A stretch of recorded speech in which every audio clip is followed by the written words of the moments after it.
Hello everyone, welcome to the free legal series by Judicial Dream. So I hope हमने जो last 2 lectures किए थे जिसमें हमने एक में माइनर डिस्कस किया था और एक में contract with unsound mind person discuss किया था, आपने उन लेक्चर्स को अच्छे से देखा होगा, रिवाइज किया होगा एंड जो भी होमवर्क दिए जाते हैं क्लास के अंदर आपने वो भी कंप्लीट किए होंगे। अगर आपको किसी भी लेक्चर से रिलेटेड या क्वेश्चन से रिलेटेड कोई भी डाउट या क्वेरीज हैं तो वो आप कमेंट बॉक्स में पोस्ट कर सकते हैं। I'll definitely entertain them. Fine. So अब हम बात करते हैं आज के सेशन की, और आज के सेशन में हम क्या डिस्कस करने वाले हैं। हमारा थर्ड एलिमेंट जो हमारा की सेक्शन था that is your section number 11, जहाँ क्या बताया गया है कॉम्पिटेंसी ऑफ पार्टी। उसका जो हमारा थर्ड पार्ट है that is person disqualified by law, वो डिस्कस करेंगे। सबसे पहले हम सेक्शन नंबर 11 को एक बार फिर से रिवाइज करेंगे, देन हम डिस्कस करेंगे कि कौन से पर्सन्स हैं जो डिस्क्वालिफाइड बाय लॉ है और अगर उनके साथ कोई कॉन्ट्रैक्ट किया जाता है तो उसका क्या नेचर या इफेक्ट होने वाला है। फाइन। तो जैसा कि सबको पता है हम पिछली 2 स्लाइड्स में भी हमने सेक्शन नंबर 11 को डिस्कस किया था और आज एक बार हम फिर से सेक्शन 11 को डिस्कस करेंगे। क्यों? क्योंकि कॉम्पिटेंट पर्सन कौन है ये हमें सेक्शन 11 ही बताता है। तो इंडियन कॉन्ट्रैक्ट एक्ट के अंदर ये बहुत ज़रूरी है कि जो भी की सेक्शंस है, की सेक्शन मतलब जिसमें आगे की चीज़ें बेस्ड हैं, वो सेक्शंस आपको बहुत ही अच्छे से याद होने चाहिए। तो सेक्शन 11 हमें क्या बताता है, who are competent to contract. So every person is competent to contract, जो क्या है मेजर है जो हम डील कर चुके, देन साउंड माइंड है ये भी हम डील कर चुके। तो आई होप आपको मेजॉरिटी वाली चीज़ और साउंड माइंड पर्सन वाली चीज़ अच्छे से क्लियर होगी। अब हम सेक्शन 11 को आज कंप्लीट करेंगे और इसका लास्ट एलिमेंट डिस्कस करेंगे that is not disqualified by law. Fine. चलिए, तो अब हम देखते हैं कि ऐसे कौन से पर्सन्स हैं जिन्हें पर्सन डिस्क्वालिफाइड बाय लॉ कहा गया है। So who are the persons disqualified by law. तो सबसे पहले हमारे पास आते हैं एलियन एनिमीज। अब एलियन एनिमीज कौन होते हैं ये हम आगे वाली स्लाइड में डिस्कस करेंगे। देन हमारे पास सेकेंड होते हैं फॉरेन सोवेनियर्स एंड एम्बेसडर्स, ठीक है। देन हमारे पास थर्ड आता है the convict person, then insolvent person and finally your joint stock company and corporation. तो अब इन सब में क्या क्या आता है, क्या ये कंप्लीटली इनकॉम्पिटेंट है टू कॉन्ट्रैक्ट या पार्शली हैं, वो सब चीज़ें भी हम आगे डिस्कस करेंगे। तो चलिए स्टार्ट करते हैं सबसे पहला एलियन एनिमी के साथ। तो एलियन एनिमी कौन होता है, सबसे पहले हम आप समझिए, इसमें देखिए 2 वर्ड्स है, एक है एलियन एक है एनिमी। तो एलियन कौन होता है, जो इंडिया का सिटीजन नहीं है, that is the alien. Alien मतलब आपने देखा हो एलियन पे मूवीज वगैरह भी बनती हैं। सो एलियन मतलब जो हमारी जान पहचान में नहीं है। सो थर्ड पर्सन की तरह से एक हम बोल सकते हैं एलियन को। तो एलियन क्या होता है, जो इंडिया का सिटीजन नहीं है, अगर वो किसी भी बाहर की फॉरेन कंट्री का पर्सन है तो वो इंडिया के लिए एज एलियन है। अब एलियन में 2 चीज़ें होती हैं, एक होता है एलियन फ्रेंड, एक होता है एलियन एनिमी। एलियन फ्रेंड कौन होता है, जिसके इंडिया के साथ, जिस कंट्री के इंडिया के साथ अच्छे रिलेशंस हैं, कोई वॉर नहीं है, सब कुछ पीसफुल है, तो वहाँ वो जो पर्सन है दूसरी कंट्री के, वो बोले जाते हैं एलियन फ्रेंड। इसके अगेंस्ट में एलियन एनिमी कौन होते हैं, वो पर्सन, उस कंट्री के पर्सन जिस कंट्री का वॉर चल रहा है इंडिया के साथ, या हम बोले जहाँ पर पीसफुल रिलेशन नहीं है इंडिया और उस कंट्री के साथ। फॉर एग्जाम्पल जिस पॉइंट ऑफ टाइम पे इंडिया और पाकिस्तान के बीच में वॉर था, तो वहाँ पाकिस्तान के जो भी पर्सन है वो इंडिया के लिए क्या होंगे, एलियन एनिमी होंगे। तो जो कॉन्ट्रैक्ट एलियन फ्रेंड्स के साथ किया गया है वो आपका वैलिड होता है, पर जो कॉन्ट्रैक्ट एलियन एनिमी के साथ किया गया है वो वॉइड होगा, क्योंकि हमें पता है सेक्शन 11 के अंदर माइनर के साथ किया गया कॉन्ट्रैक्ट वॉइड ab initio होता है। साउंड माइंड अगर पर्सन नहीं है तो वो भी वॉइड होगा, जिसमें हमने एक्सेप्शन पढ़े थे कि वो कब कॉन्ट्रैक्ट कर सकता है कब नहीं कर सकता। तो आई होप आपको वो अच्छे से याद होगा। इसी तरीके से एलियन एनिमी के साथ जो भी कॉन्ट्रैक्ट किया जाता है वो वॉइड होता है। फाइन। तो ये मैंने आपको एक ब्रीफ दिया। अब हम देखते हैं स्लाइड में क्या लिखा है। So an alien that is a person of foreign country, जो क्या कर रहा है, इंडिया में रह रहा है, living in India, can enter into contract with citizen of India during peace time only. सिर्फ पीस, जब दोनों कंट्रीज के बीच में क्या है, शांति है। and that too subject to any restriction imposed by the government in that respect. तो दोनों कंट्रीज की जो गवर्नमेंट है उनके रूल्स रेगुलेशंस को, उनके रेस्ट्रिक्शंस को ध्यान में रखते हुए कॉन्ट्रैक्ट में एंटर किया जा सकता है। ठीक है। On the declaration of a war between his country and India he become an alien enemy and can not enter into contract. जो अभी हमने डिस्कस किया, अगर पीसफुल कंडीशन नहीं है, कोई वॉर की कंडीशन है। अब हम बात करेंगे फॉरेन सोवेनियर्स एंड एम्बेसडर्स के बारे में। तो ये कौन होते हैं? ये ऐसी फॉरेन पर्सनालिटीज होती हैं जिन्हें कुछ प्रिविलेजेस एंड कुछ इम्यूनिटीज मिली दी हुई हैं। तो इनको अगर हमें स्यू करना है तो उसके लिए हमें कुछ कंडीशंस के साथ कंप्लाई करना पड़ता है, इसलिए हम कहते हैं कि they are disqualified to contract. Fine.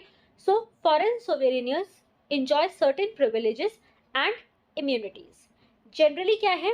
They cannot be sued unless they voluntarily submit to the jurisdiction of the Indian Court of Law.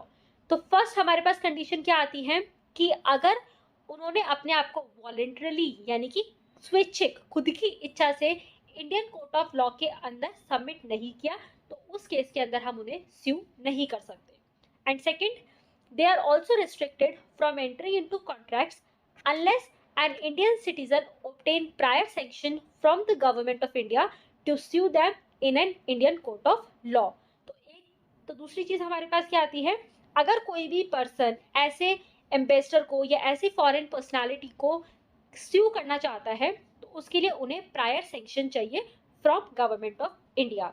तो यहाँ पे कॉन्ट्रैक्ट एंटर करने के लिए दो स्ट्रिक्ट कंडीशन है। पहली, वो पर्सन वॉलंटरली सबमिट करेगा इंडियन कोर्ट ऑफ लॉ को, एंड सेकेंडली जो इंडियन पर्सन है, जो भी इंडियन सिटीजन है जो स्यू करना चाहता है उसको प्रायर सैंक्शन लेनी होगी फ्रॉम गवर्नमेंट ऑफ इंडिया। अगर ये कंडीशन फुलफिल नहीं होती तो कोई कॉन्ट्रैक्ट एंटर नहीं किया जा सकता with such foreign investors. Fine. तो पहला अभी हमने क्या पढ़ा था? फटाफट कमेंट बॉक्स में पोस्ट करेंगे सब जने। पहला हमने क्या पढ़ा था? Alien enemy. दूसरा हमने क्या पढ़ा? Foreign ambassadors. अब हम चलते हैं अपने थर्ड पर्सन के ऊपर जो क्या है? डिस्क्वालिफाइड बाय लॉ है, that is your convict person. So convict person क्या होता है? जो कोर्ट ऑफ लॉ ने किसी भी ऑफेंस के लिए किसी पर्सन को अगर एक्यूज माना है तो that is your convict person और उसे उस ऑफेंस के लिए पनिशमेंट हुई है। तो यहाँ पे क्या होता है? Individual who have been convicted and sentenced by a competent court to death or imprisonment is disqualified from entering into contract while serving their sentence. तो इसमें क्या क्या चीजें हैं? पहला कन्विक्शन है, दूसरा सेंटेंस मिली है उसे, किसने दी है? एक कॉम्पिटेंट कोर्ट ने दी है। सेंटेंस हमारे पास डेथ की भी हो सकती है या लाइफ इम्प्रिजमेंट की भी हो सकती है या नॉर्मल इम्प्रिजमेंट भी हो सकता है। तो ये जब सिचुएशंस, ये जब कंडीशन पूरी होगी तो वो पर्सन क्या होगा? डिस्क्वालिफाइड होगा। अब इसके अंदर हम देखेंगे कि यहाँ पर क्या है? एक पार्शियल सिचुएशन आएगी जहाँ पर जब वो पर्सन क्या कर रहा है? वाइल सर्विंग द सेंटेंस, मतलब जब वो जेल में है उस पॉइंट ऑफ टाइम के अंदर वो पर्सन इनकॉम्पिटेंट है to contract. But however once their sentence is over or they are granted a pardon, their competency is restored. एक बार वो डिस्क्वालिफिकेशन हट गया, एक बार उन्होंने पूरा अपना सेंटेंस, पूरी अपनी पनिशमेंट कंप्लीट कर ली, उसके बाद वो person as an ordinary person वापस कॉम्पिटेंट हो जाएगा टू कॉन्ट्रैक्ट। तो यहाँ पे जो हमारे पास डिस्क्वालिफिकेशन है वो एक टेम्पररी नेचर की है। जैसे हमने अपने लास्ट लेक्चर में अनसाउंड माइंड वाली चीज पढ़ी थी या हमने ड्रंक पर्सन का एग्जाम्पल देखा था, उसी तरीके से यहाँ पर भी क्या है? जो इनकॉम्पिटेंसी है वो टेम्पररी नेचर की है। जब तक सेंटेंस सर्व हो रहा है तब तक वो डिस्क्वालिफाइड है।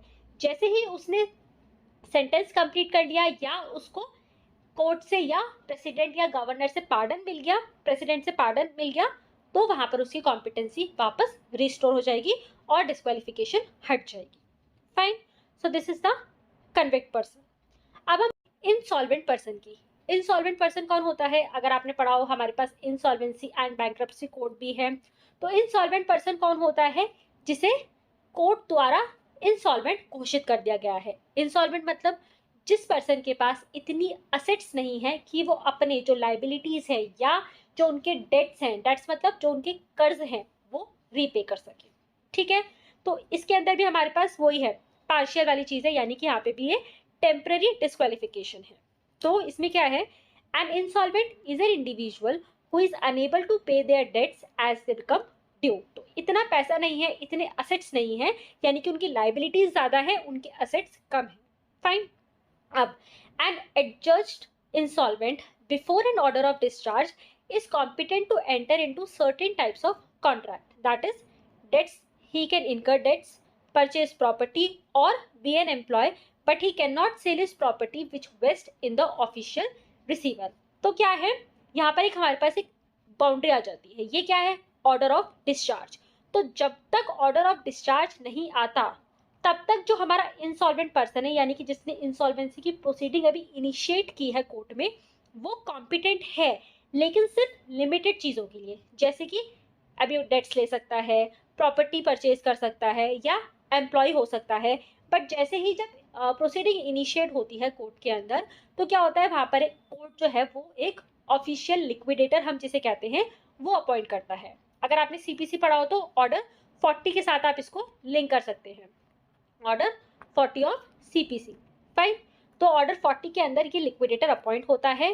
तो जो प्रॉपर्टी लिक्विडेटर को दे दी गई है, उस प्रॉपर्टी से रिलेटेड कोई भी ट्रांजैक्शन वो इंसॉल्वेंट पर्सन नहीं कर सकता। ठीक है।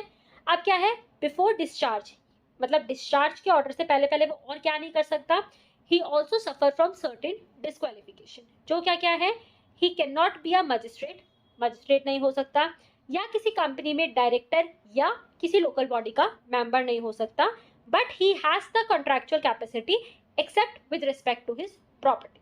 ठीक है।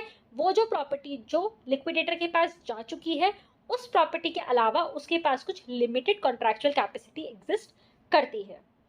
पर जब क्या आ जाता है, ऑर्डर ऑफ डिस्चार्ज आ जाता है, after an order of discharge the insolvent regain their contractual capacity and he is just like an ordinary citizen. तो वैसे अगर देखा जाए तो टेम्पररी यहाँ पर क्या है, उसकी इनकैपेसिटी है, वो कॉन्ट्रैक्ट में एंटर नहीं कर सकता। पर जैसे ही उसका डिस्चार्ज का ऑर्डर आ जाता है, डिस्चार्ज मतलब वो अपनी लाइबिलिटीज से फ्री हो गया। अब लाइबिलिटी से क्या फ्री हो, कैसे फ्री होता है, जो लिक्विडेटर होगा उसने उस प्रॉपर्टी को सोल्ड ऑफ किया होगा, वहां से जो भी कैश रिसीव हुआ होगा उसको क्रेडिटर्स को डिस्ट्रीब्यूट किया होगा। तो ये बेसिकली आपका कंपनी लॉ का पार्ट आ जाता है। पर ऑर्डर ऑफ डिस्चार्ज के बाद क्या होता है, एक इंसॉल्वेंट पर्सन वापस कैपेबल हो जाता है टू कॉन्ट्रैक्ट। तो यहाँ पर भी जैसे हमने पढ़ा था लास्ट वाले में कि यहाँ पर भी क्या है, टेम्पररी काइंड ऑफ इनकेपेबिलिटी है। फाइन। सो आई होप आपको इंसॉल्वेंट भी अच्छे से समझ आया होगा। अब हम बात करेंगे जॉइंट स्टॉक कंपनी या कॉर्पोरेशन की। जैसे कि आपने पहले पढ़ा होगा, आई थिंक लॉ कॉलेज के अंदर भी आपने पढ़ा होगा, कंपनी क्या है, एक आर्टिफिशियल पर्सन है जो सिर्फ in the eyes of law exist करती है, बाकी उसकी एग्जिस्टेंस होती नहीं है। तो एक आर्टिफिशियल पर्सन कैसे कॉन्ट्रैक्ट एंटर करेगा, तो वहां इसलिए बोला जाता है कि अगर कोई भी कॉन्ट्रैक्ट आउटसाइड द पावर, जो कंपनी के पास पावर है, जो किसने दी है उसको, memorandum of association and article of association, तो ये दोनों क्या होते हैं, एक कंपनी के मेन डॉक्यूमेंट्स होते हैं। तो इन में जो पावर असाइन है किसी भी कॉर्पोरेशन को, अगर उसके बाहर उन्होंने कोई भी पावर के बाहर जाके अगर उन्होंने कोई भी कॉन्ट्रैक्ट किया है, तो that will be void. Fine. So a company और corporation is an artificial person, जो क्या है, किसी लॉ के द्वारा क्रिएट किया गया है। It cannot enter into contract outside the powers conferred upon it by its member of association or by the provision of its special act as the case may be. अब अगर ordinary company है तो वहाँ MOA AOA होगा। अगर किसी special statute या act के अंदर वो कंपनी बनी हुई है, तो उस एक्ट के अकॉर्डिंग जो पावर कन्फर्ड है उसमें उनको कॉन्ट्रैक्ट, मतलब उसमें रह के with in the limit of those powers वो कॉन्ट्रैक्ट एंटर कर सकते हैं। ठीक है। Again being an artificial person, यानी कि जो एक नेचुरल पर्सन नहीं है, जिसकी एग्जिस्टेंस सिर्फ in the eyes of law है, it can not enter into contract of strictly personal nature. Obviously company किसी मैरिज वगैरह के केस के अंदर कैसे हो सकता है, पार्टी बन सकती है, क्योंकि वो क्या है, एक आर्टिफिशियल पर्सन है। तो इनके एग्जाम्पल के लिए हमारे पास हो गई LIC, RBI, SEBI, जैसे जो बैंकिंग रेगुलेशन एक्ट के अंदर बनी हुई हैं, तो वहाँ बैंकिंग रेगुलेशन के रूल्स लगेंगे। ठीक है। तो ये joint stock company and corporation, तो ये तो बहुत ईजी है, because it is an artificial person. तो ये अपनी पावर्स के बाहर जाके अगर कोई कॉन्ट्रैक्ट एंटर कर रही है, इसका मतलब वहाँ पर क्या है, कोई दूसरा पर्सन क्या दूसरा पर्सन रिस्पॉन्सिबल है, ना कि वो company, because company can not enter into contract beyond the power conferred by MOA और the special act under which it is constructed. Fine. तो आई होप आपको joint stock company and corporation के बारे में भी क्लियर हो गया होगा।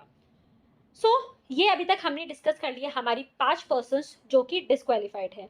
एलियन एनिमी हो गया हमारा, जॉइंट स्टॉक कंपनी हो गया, इंसॉल्वेंट पर्सन हो गया, कन्विक्ट पर्सन हो गया एंड फॉरेन एम्बेसडर हो गया। आई होप आपको ये अच्छे से समझ आ गए होंगे। ठीक है, क्लास लेने के बाद एक बार आप इनको अच्छे से रिवाइज करेंगे, क्योंकि इन पे डायरेक्टली एमसीक्यू बेस्ड क्वेश्चंस पूछे जाते हैं एंड इवन मेंस या डिस्क्रिप्टिव क्वेश्चंस में भी इन पर केस बेस्ड स्टडीज बनती हैं। क्योंकि इस बात करेंगे नेचर या इफेक्ट क्या होता है ऐसे कॉन्ट्रैक्ट का जो किसी डिस्क्वालिफाइड पर्सन के साथ किया जाता है। तो हमने सेक्शन 11 में ही पढ़ लिया था कि ऐसा कोई भी पर्सन है जो कि कॉम्पिटेंट टू कॉन्ट्रैक्ट नहीं है, और अगर उसके साथ कॉन्ट्रैक्ट किया गया है तो वो क्या होता है, वॉइड होता है। So as per section 11 of the Indian contract act, a contract with a person who is disqualified by law will be considered as void. क्या होगा, वो वॉइड होगा until such person regain his capacity to contract। जैसे हमने अभी situations पढ़ी, अगर sentence पूरा हो गया, उसने कॉन्ट्रैक्चुअल कैपेसिटी रीगेन कर ली, उसके बाद जो भी कॉन्ट्रैक्ट होगा वो वैलिड होगा। ठीक है, इस तरीके से हमने अभी एग्जांपल्स देखे थे। तो वॉइड जब तक है जब तक वो कॉन्ट्रैक्चुअल कैपेसिटी वापस रिगेन नहीं करता। रिगेन करने के बाद अगर उसने कोई भी कॉन्ट्रैक्ट एंटर किया है तो वो वैलिड होगा। इसी के साथ मैंने कल भी आपको बताया था, जो सेक्शन 11 है उसके साथ हमारा सेक्शन 68 इन कॉम्बिनेशन पढ़ा जाता है। सेक्शन 68 क्या बताता है, ऐसे इनकॉम्पिटेंट पर्सन को कोई भी नेसेसिटी सप्लाई की गई है। नेसेसरीज के लिए हमने अपने माइनर वाले लेक्चर के अंदर लीडिंग केसेस डिस्कस किए थे, उनको आप कमेंट बॉक्स में फटाफट से लिखेंगे कौन सा लीडिंग केस हमने डिस्कस किया था। इसी के साथ सेक्शन 68 क्या है, एक क्वाजी कॉन्ट्रैक्ट टाइप का है, यानी कि ये एक ऑब्लिगेशन है जो लॉ क्रिएट करता है, ना कि पार्टीज। ये जब हमने अपना टाइप्स ऑफ कॉन्ट्रैक्ट डिस्कस किया था तब हमने ये सेक्शन डील भी किया था। अब जब हम अपने आगे वाले लेक्चर्स के अंदर क्वाजी कॉन्ट्रैक्ट डिस्कस करेंगे तब भी हम सेक्शन 68 को डीप में जाके डिस्कस करेंगे। तो अभी के लिए ये आपको क्लियर हो गया होगा कि अगर कोई भी ऐसा पर्सन है जो इनकॉम्पिटेंट है टू कॉन्ट्रैक्ट और उसको कोई भी नेसेसिटी यानी कि बेसिक चीज़ें जो एक लिविंग के लिए, एक रीजनेबल लिविंग के लिए ज़रूरी है, वो सप्लाई किया गया है, तो उसको रियम्बर्समेंट मिल सकता है उस इनकॉम्पिटेंट पर्सन की प्रॉपर्टी से या असेट से। बट अगर असेट नहीं है, प्रॉपर्टी इनसफिशिएंट है, इन दैट केस वो पर्सनली लायबल नहीं होगा। Fine. So under section 68 of the Indian contract act, if necessities are supplied to the person who is disqualified by law, then the person who supplied such necessities can get reimbursed from the state oblique property of such person। तो I hope आपको nature, that is void and effect, दोनों चीजें समझ आ गई होंगी। Fine, moving forward. सो अब आता है हमारे पास प्रैक्टिस टाइम।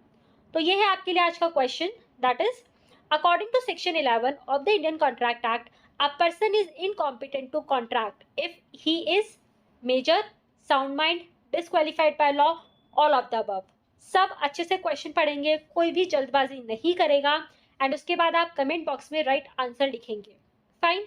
ऐसे और भी क्वेश्चंस के लिए और इस क्वेश्चन के आंसर के लिए आप हमारी वेबसाइट www.judicialdream.com विजिट कर सकते हैं, जहाँ पे आपको हर टॉपिक से रिलेटेड बहुत सारे प्रैक्टिस क्वेश्चंस मिलेंगे and practice makes one man perfect. Fine.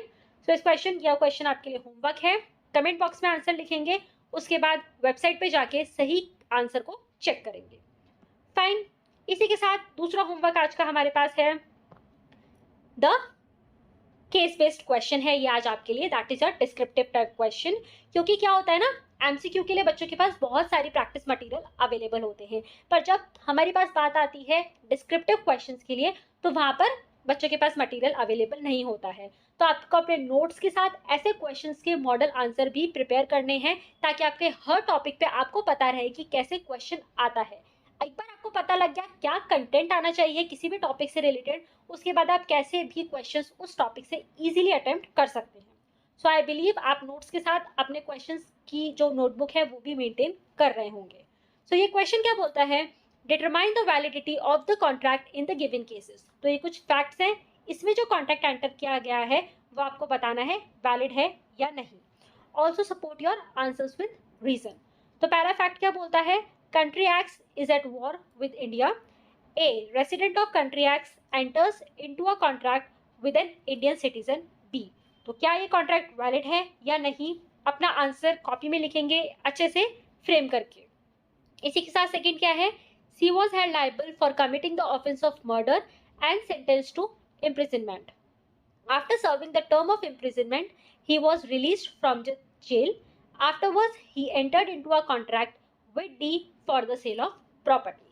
So do attempt both the questions. Second वाले question का भी मॉडल आंसर हमारी वेबसाइट www.judicialdream.com पर अवेलेबल है, पर पहले आप अपना आंसर लिखेंगे, देन आप उसे मॉडल आंसर के साथ कंपेयर करेंगे। फाइन। सो आई होप आपको आज का लेक्चर अच्छे से समझ आया होगा। इसी के साथ आप हमसे टेलीग्राम, व्हाट्सएप और इंस्टाग्राम पर भी कनेक्ट हो सकते हैं, जहाँ पे आपको डेली अपडेट्स मिलता है। जो भी डिस्क्रिप्शन में लिंक्स हैं डिस्क्रिप्शन बॉक्स में अवेलेबल हैं। So stay updated, stay connected, regular से अपना होमवर्क कंप्लीट कीजिए एंड प्रैक्टिस डेली कीजिए। आई होप आपको आज का लेक्चर अच्छे से समझ आया होगा। अगर कोई भी आपकी क्वेरीज हैं, कोई भी आपकी फीडबैक्स हैं, then do post in the comment box. I'll definitely entertain them. अब मिलते हैं नए लेक्चर में नए टॉपिक के साथ। Thank you so much.